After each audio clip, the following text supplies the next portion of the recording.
In the heart of autumn, when the leaves turned a fiery hue and the air carried a crisp bite, the small town of Crestwood was abuzz with excitement. The long-abandoned Crestwood Station was reopening for a special, one-time event, the Midnight Express. Oh, look at this place, Tom. It's like stepping back in time. Rumors swirled about the train, some calling it a historic ride through scenic routes, others whispering about its eerie past. Regardless, the allure of the unknown drew a crowd, eager to be part of the mystery. Tom and Lisa Parker, a couple with a penchant for adventure, were among the curious passengers. We made it just in time, an hour before departure. This old station still holds its charm, doesn't it? As the clock struck midnight, the train, a grand locomotive with sleek black carriages, pulled in with a haunting whistle. All aboard the Midnight Express. Next stop, the unknown.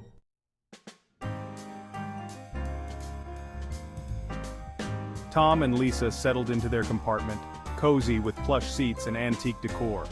They were joined by a few other passengers: Mr. Hawkins, a retired history professor, Jane, a young woman traveling alone, and the Watsons, a middle-aged couple celebrating their anniversary. What a mix of people, all here for their own reasons. It adds to the excitement, doesn't it? As the train chugged along, the passengers explored the other carriages. There was a dining car where a lavish spread was set up, and a lounge car with a grand piano. The air was filled with the soft hum of conversation and the clinking of glasses.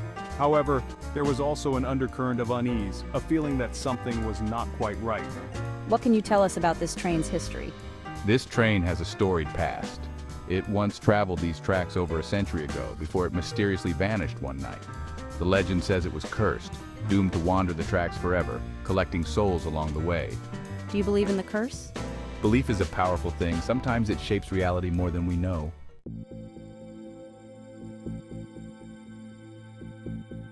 As the night deepened, the train entered a thick fog, reducing visibility to almost nothing. The once lively atmosphere grew subdued. Do you hear it? The whispers in the fog? S1, everything all right, Professor?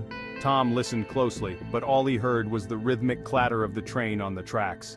He was about to dismiss it when he caught a faint, almost imperceptible whisper, like 1,000 voices speaking in unison. It sent a chill down his spine. In the dining car, the lights flickered, casting eerie shadows.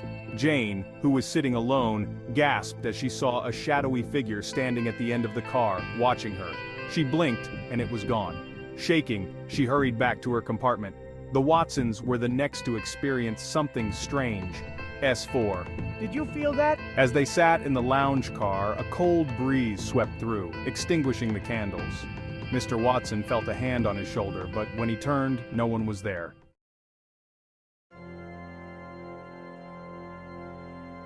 By the time the train emerged from the fog, tension had settled over the passengers. They tried to dismiss their experiences as tricks of the mind, but the unease lingered. The conductor announced a brief stop at an old, deserted station for refueling. Let's stretch our legs, Lisa. This place looks like it hasn't seen visitors in years. As the train came to a halt, Tom and Lisa walked along the platform, marveling at the dilapidated buildings and overgrown tracks. Suddenly, they heard a scream from the train. That came from the train. Let's go back. Rushing back, they found the passengers in chaos.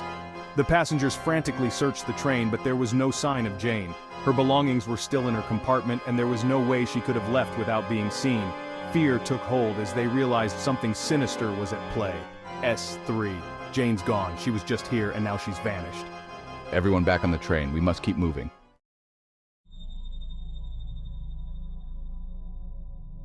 As the train resumed its journey, the atmosphere grew increasingly oppressive. The temperature dropped, and an unnatural stillness filled the air. The passengers huddled together, their nerves frayed. Do you think the curse is real? Lisa asked, her voice trembling. I don't know, Tom replied, but something is definitely wrong here. This train's history is filled with strange occurrences, he said. Disappearances, ghost sightings, unexplained accidents. It's as if the train itself is haunted. As if on cue, the lights flickered again and the temperature plummeted. Shadows moved along the walls and faint whispers filled the air. The Watsons saw ghostly figures through the windows, their faces twisted in agony. We need to find the source of this, she said. Maybe there's something on this train that can explain it all.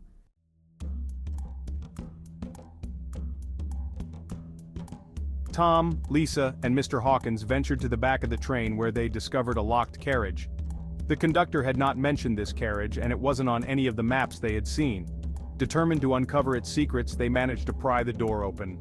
Inside, they found a collection of old, dusty artifacts, photographs, letters, personal belongings. It was as if this carriage had remained untouched for decades. The air was thick with a sense of sorrow and despair. These must be the spirits haunting the train, he said. Maybe they're trying to tell us something. Lisa found a diary belonging to a woman named Eleanor.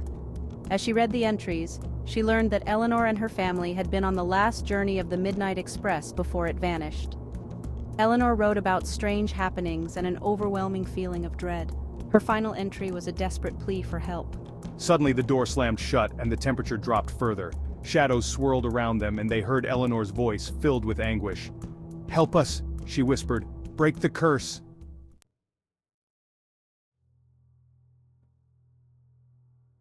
Determined to help the trapped spirits, Tom, Lisa, and Mr. Hawkins confronted the conductor. "We know about the curse," Tom said. "We need to break it to save everyone." I was hoping it wouldn't come to this, he said. But you're right. The curse must be broken. He led them to the engine room, where an old rusted lockbox lay hidden. This box contains the heart of the curse, the conductor explained. It was placed here by a vengeful spirit who wanted to trap the souls of everyone who ever rode this train. This mirror is the source of the curse, he said. We need to destroy it.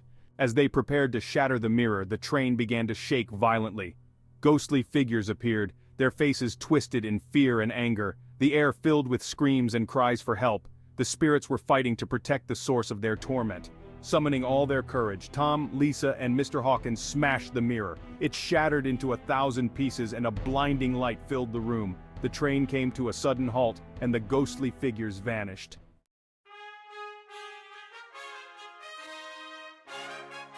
As the first light of dawn broke, the passengers emerged from their compartments, relieved and exhausted. The oppressive atmosphere had lifted, and the temperature returned to normal. The curse had been broken, and the spirits of the Midnight Express were finally at peace. You've saved us all, he said. The train is free, and so are we. The Midnight Express continued its journey, but now it was a train of hope and redemption, carrying the memory of those who had been lost. The passengers, though forever changed by their experience, knew they had been part of something extraordinary. Tom and Lisa disembarked at the next station, holding each other tightly. They had faced their fears and come out stronger. As they walked away from the train, they knew they would never forget the Midnight Express and the spirits they had helped set free. And so, the legend of the Midnight Express lived on, a tale of courage, redemption, and the power of the human spirit to overcome even the darkest of curses.